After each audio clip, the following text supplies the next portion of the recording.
Hola a todos, en esta clase vamos a hablar sobre la microangiopatía trombótica asociada al trasplante.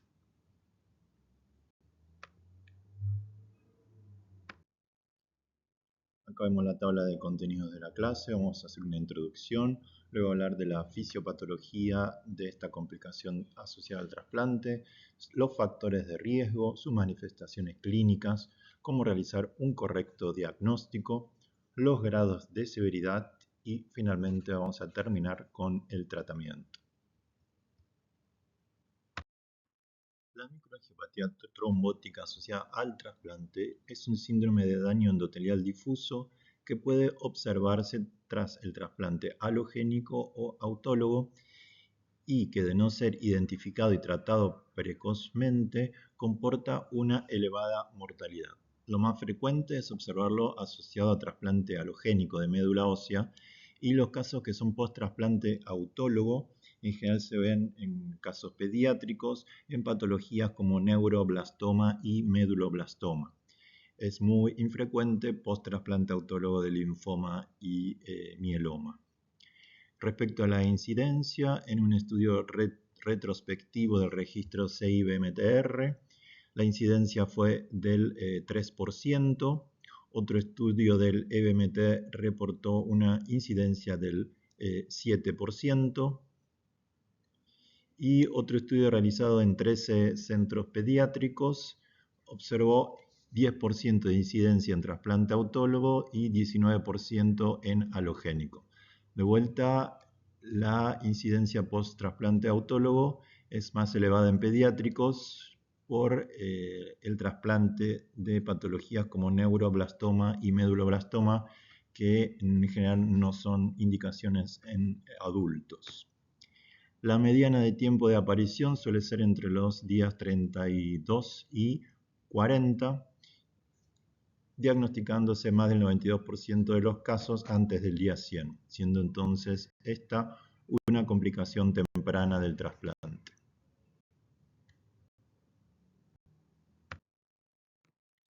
Vamos a hablar de la fisiopatología de esta complicación.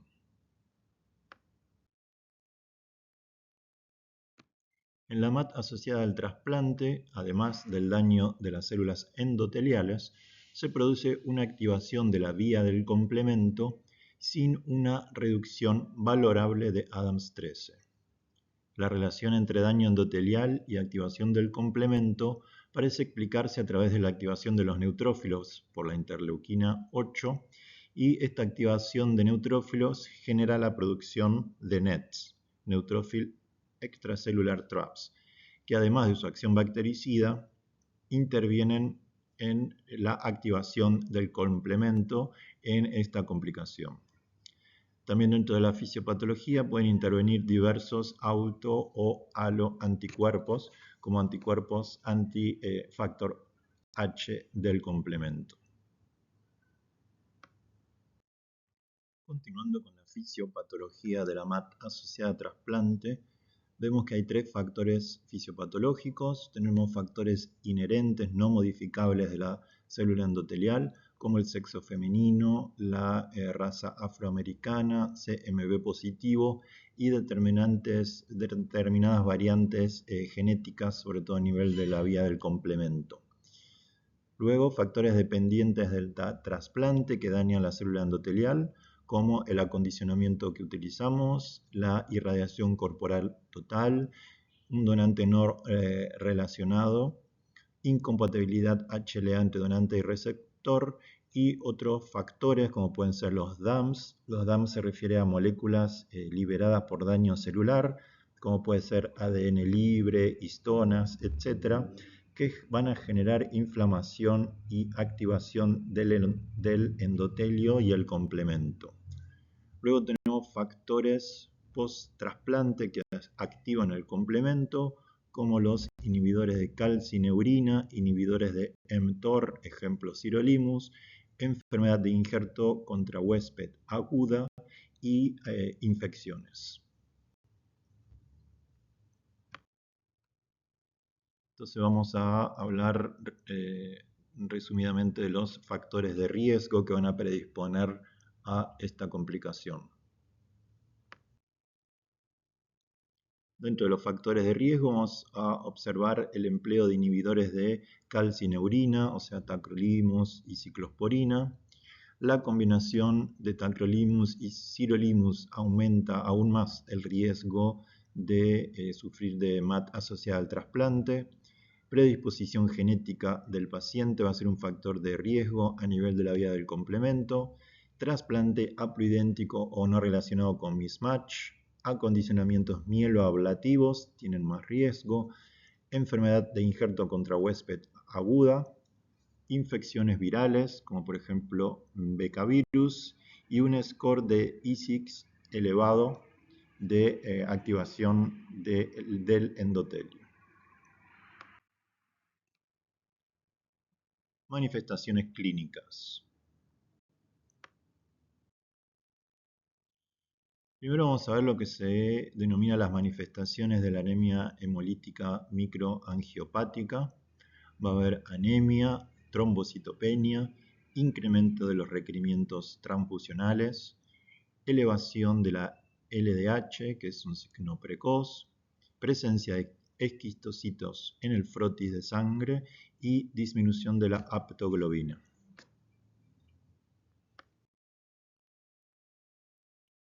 A nivel de daño de órgano, entonces vamos a observar una afectación en el riñón con disminución del filtrado glomerular, proteinuria e hipertensión.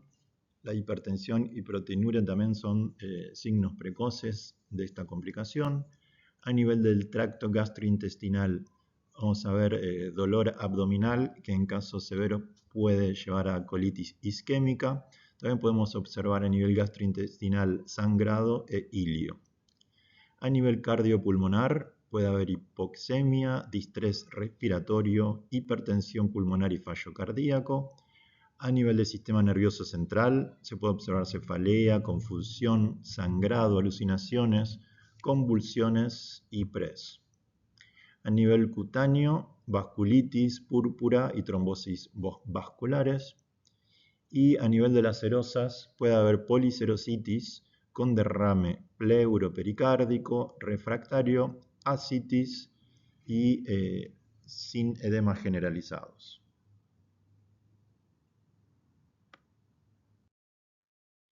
Acá podemos ver en la imagen un caso de MAT con serositis. Recordad entonces que puede dar derrame pericárdico, observable en las imágenes, y ascitis. En la manifestación gastrointestinal, recordar que en su expresión más severa puede producir isquemia intestinal. Los signos clínicos pueden observarse dolor abdominal severo, sangrado e ilio. A nivel de signos radiológicos, signos de ilio y engrosamiento de la pared mucosa. A nivel de la endoscopía gastrointestinal, erosiones mucosas y hemorragias mucosas. Y a nivel de signos histológicos en la biopsia, vamos a ver pérdida de criptas con infarto mucosos, hemorragias mucosas con extravasación de eritrocitos, esquistocitos y detritos fibrinoides en la luz vascular, formación de trombos intravasculares, aunque esto no siempre se ve, tumefacción y separación endotelial con engrosamiento subintimal mucoide y denudación total de la mucosa es otro signo que podemos ver en la biopsia.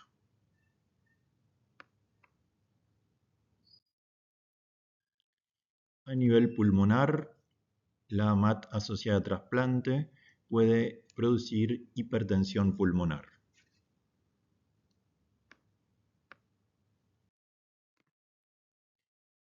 ¿Cómo hacemos el diagnóstico?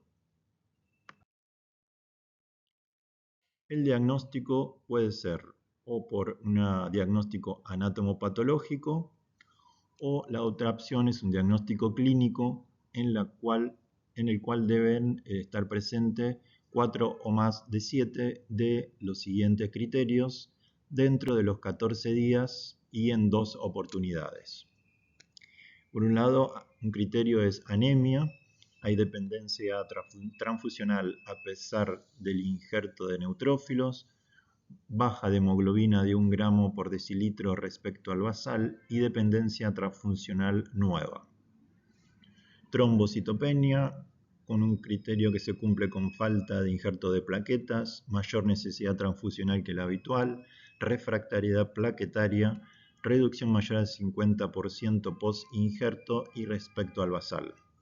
Aumento del LDH, otro criterio, mayor al normal, presencia de esquistocitos, hipertensión arterial definida como más de 140 de sistólica y más de 90 de diastólica, aumento del complemento C5b9 mayor al normal y proteinuria, razón proteinuria urinaria sobre creatinina mayor a 1 o proteinuria mayor a 30 miligramos por decilitro en muestra de orina tomada al azar.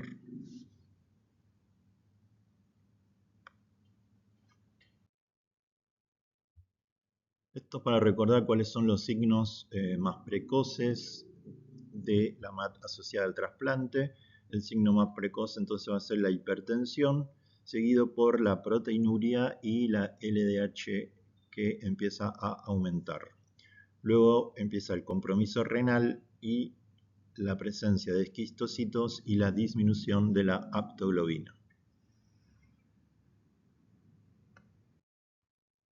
Vamos a ver los grados de severidad que son importantes luego para guiar en el tratamiento. Vamos a dividir a los pacientes en dos grupos de riesgo estándar y alto riesgo. El riesgo estándar se define como una LDH que no supera más de 2 el valor normal. La relación de proteinuria urinaria sobre creatinina es menor a 1 miligramo por miligramo. La función renal, la creatinina va de 1.5 a 1.9 del basal. Y a nivel de la medición del complemento C5b9 es normal. El alto riesgo se define como una LDH más de 2 veces la normal, una razón de proteinuria urinaria sobre creatinina mayor a 1 miligramo por miligramo, presencia de disfunción orgánica, aumento del complemento complejo C5b9 mayor al normal, presencia de H aguda grado 2 a 4 concurrente y una infección sistémica concurrente, ya sea bacteriana o viral. Los pacientes con alto riesgo deben recibir tratamiento específico para la MAT, mientras que los de bajo riesgo pueden ser vigilados de cerca.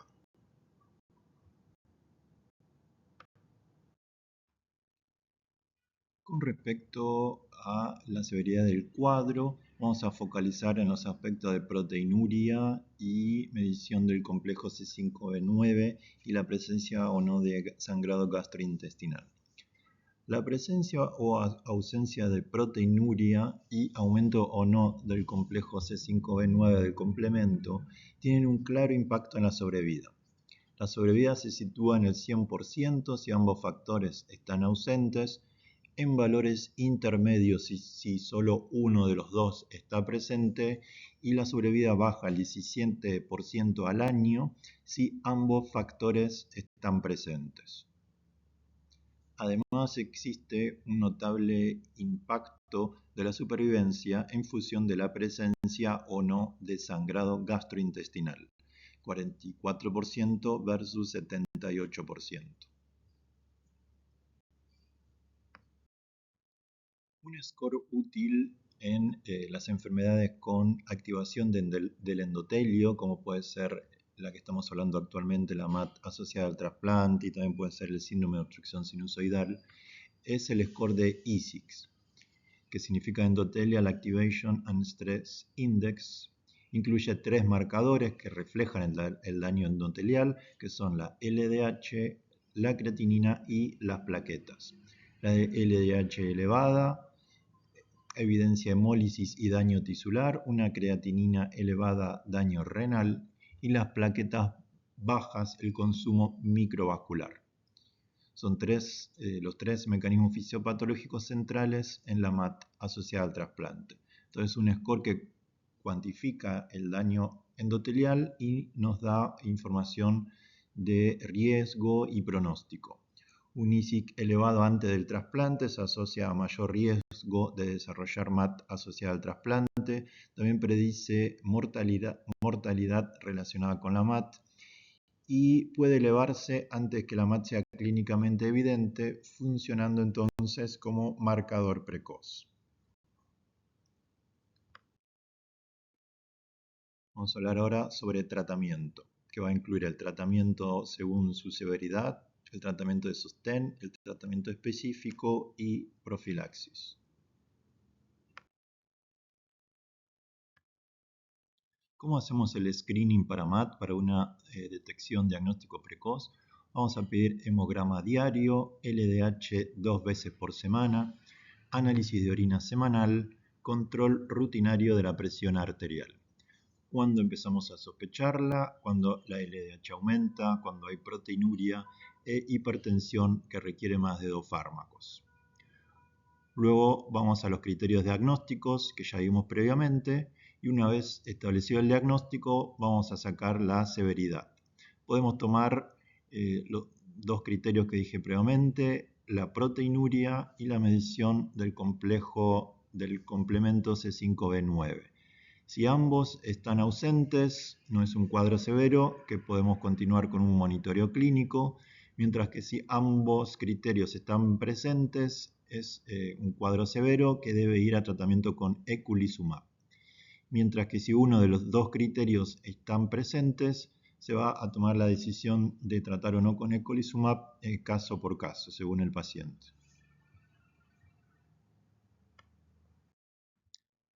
Vamos a ver otro algoritmo terapéutico según la severidad. Arrancamos con un paciente que tiene diagnóstico de MAT por biopsia anatomopatológica o criterios clínicos.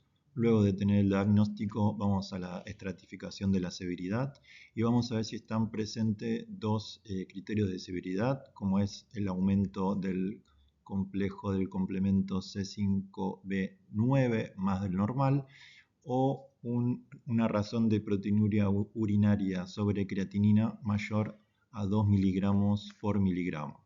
Si estos dos criterios están presentes, se considera alto riesgo y va a tratamiento con eculizumab.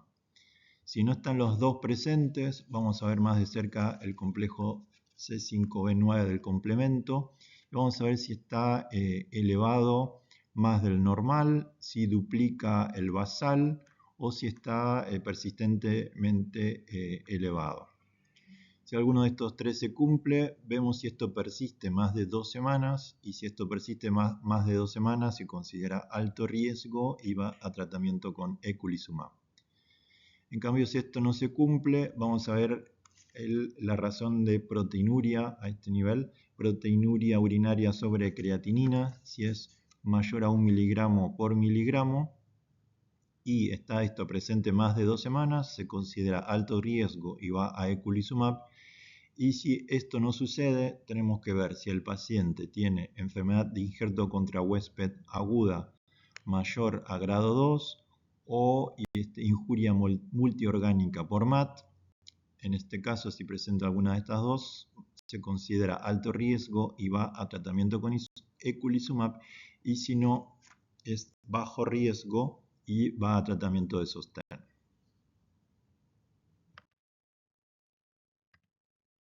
Entonces, ¿qué es el tratamiento de sostén? La transfusión de plaquetas y glóbulos rojos, discontinuar de ser posible los agentes desencadenantes, modificar la inmunosupresión si es factible por riesgo-beneficio, evitando ocasionar siempre un H, que como vimos empeoraría la MAT si desencadenamos un H, tratar correctamente la enfermedad de injerto contra huésped e infecciones, ya que son desencadenantes de MAT, tratar agresivamente la hipertensión arterial, monitorear el daño de órgano y realizar un correcto soporte nutricional vitamínico.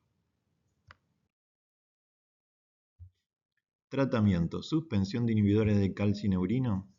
La suspensión de inhibidores de calcineurina es una actitud clásica sustituyéndolo por corticoides. Esta suspensión puede ser efectiva en casos de MAT de bajo riesgo, es lo que, tras la retirada del inhibidor de calcineurina, se observa una rápida mejoría de los síntomas y de las manifestaciones biológicas.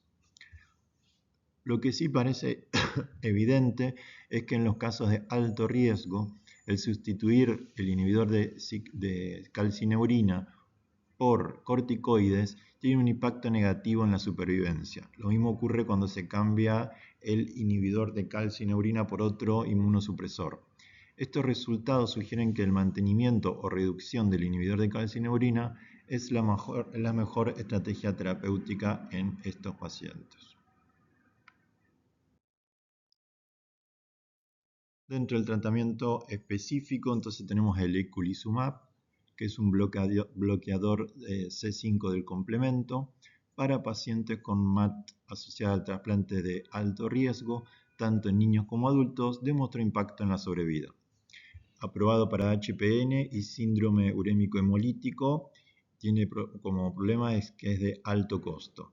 La dosis habitual en adultos es 900 miligramos endovenoso cada 7 días por 4 semanas y luego un mantenimiento de 1200 miligramos endovenoso cada 15 días en la semana 5 a 8. La suspensión del tratamiento dependerá de la respuesta clínica y del monitoreo del nivel de complejo del complemento. En todos los casos debe realizarse vacunación y profilaxis primaria frente a meningococo. Otro inhibidor aprobado por la FDA en el 2025 para la MAT asociada a trasplante es el narsoplimab. Y otros inhibidores en estudio son el nabulizumab, nomacopan y pepcetacoplan. Respecto a las plasmaféresis, en la guía de la Sociedad Americana de Aféresis tiene un grado de recomendación 2C.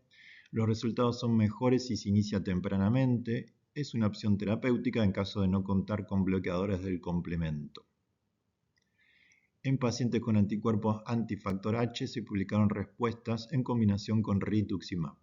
Se recomienda un procedimiento diario con el recambio de un solo volumen y continuarlos hasta la resolución de la MAT, para a continuación pasar a días alternos durante unas 2 semanas y luego suspenderlo con un seguimiento muy estrecho de los marcadores de MAT, ya que son posibles los rebrotes.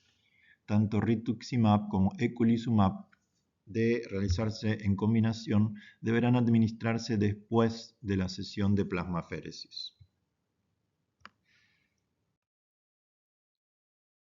Rituximab, anticuerpo anti-CD20, se ha utilizado con éxito en pacientes con anticuerpos anti-ADAMS13 en la PTT clásica y para prevenir la recurrencia del síndrome urémico hemolítico en pacientes con autoanticuerpos antifactor H después del trasplante renal. Varios informes de casos aislados muestran beneficios con el uso de rituximab como monoterapia o en combinación con plasmaféresis o defibrotide. Hay respuestas en combinación con plasmaféresis. Respecto al defibrotide, debido a su acción profibrinolítica, antitrombótica y antiinflamatoria, tiene sentido aplicarlo en la MAT asociada al trasplante. En la serie más larga publicada, el defibrotide se asoció a la plasmaféresis en la mayoría de los casos y se obtuvieron hasta un 77% de remisión completa tanto en niños como en adultos. En una serie española, la remisión completa se observó en 65% con una supervivencia del 59%. No está claro cuál es su mecanismo de acción en este contexto, pero se sospecha que el defibrotide actúa inhibiendo la expresión de P-selectina y con ello bloqueando la producción de NETs que vimos previamente en la fisiopatología. Lo que está demostrado es que bloquea la activación de la vía alternativa del complemento. Respecto a la profilaxis, estatinas, en un estudio con 347 pacientes que recibieron trasplante halogénico, de los cuales 209 se le administró estatinas, se evidenció beneficio en la mortalidad relacionada al trasplante con reducción de H y mejor sobrevida global en pacientes que tuvieron H y menor MAT asociada al trasplante. N-acetilcisteína, beneficio potencial, demostrado en un estudio prospectivo randomizado, y el defibrotide como profilaxis estudiado en pacientes pediátricos de alto riesgo. Conclusiones: la MAT asociada al trasplante es un síndrome con injuria endotelial que puede tener alta morbimortalidad. Debe monitorearse activamente en búsqueda de MAT asociada a trasplante para que haya un diagnóstico temprano y de esa forma prevenir el daño de órgano y mejorar los resultados. Las terapias de bloqueo del complemento son las intervenciones dirigidas más eficaces para la MAT asociada al trasplante de alto riesgo y se ha demostrado que son seguras en los receptores de trasplante. Se necesitan estrategias profilácticas y preventivas para reducir la gravedad de la MAT asociada al trasplante y dada la disponibilidad limitada de bloqueadores del complemento, se deben evitar todos los factores de riesgo modificables que pueden favorecer el desarrollo de MAT. En caso de no contar con eculizumab, la plasmaféresis con o sin rituximab es una buena opción. Aquí les dejo las referencias bibliográficas. Muchas gracias por su atención.